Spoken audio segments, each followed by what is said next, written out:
আমরা বাঙালিরা যখনই ক্ষমতায় যাওয়ার চেষ্টা করেছি, যখনই এদেশের মালিক হবার চেষ্টা করেছি, তখনই তারা আমাদের উপর ঝাঁপিয়ে পড়েছেন, তারা আমাদের পায়।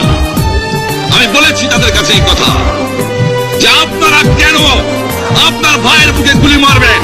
জনাব ইয়াহিয়া খান সাহেব, আপনি পাকিস্তানের প্রেসিডেন্ট, দেখে যান, ঢাকায় আসেন কিভাবে আমার গরিবের উপরে, আমার বাংলার মানুষের বুকের উপরে গুলি করা হয়েছে, কি করে আমার মায়ের কোল খালি করা হয়েছে।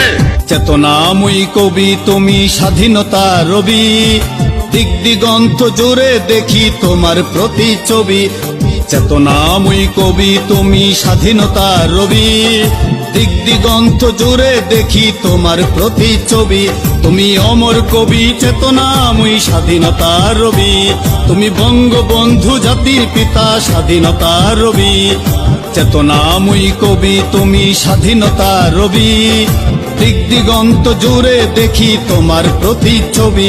তুমি অমর কবি, চেতনাময়ী স্বাধীনতা রবি, তুমি বঙ্গবন্ধু জাতির পিতা, স্বাধীনতা রবি।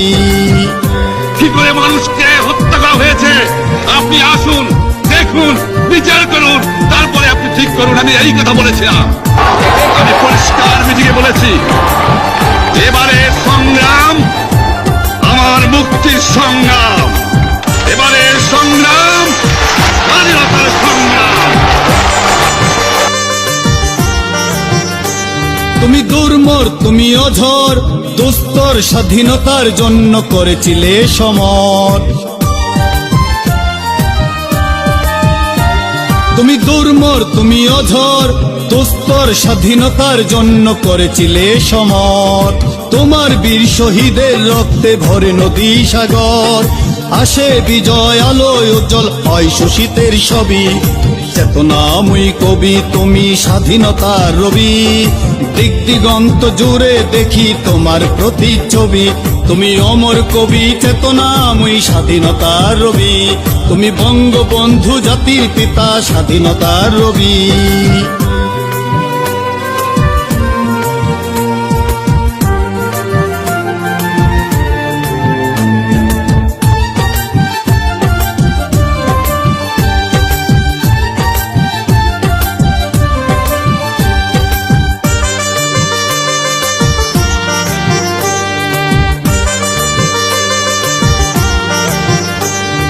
গগনে পবনে সর্বমনে মহিমান্বিত তোমার কীর্তি বইবে চিরদিন। গগনে পবনে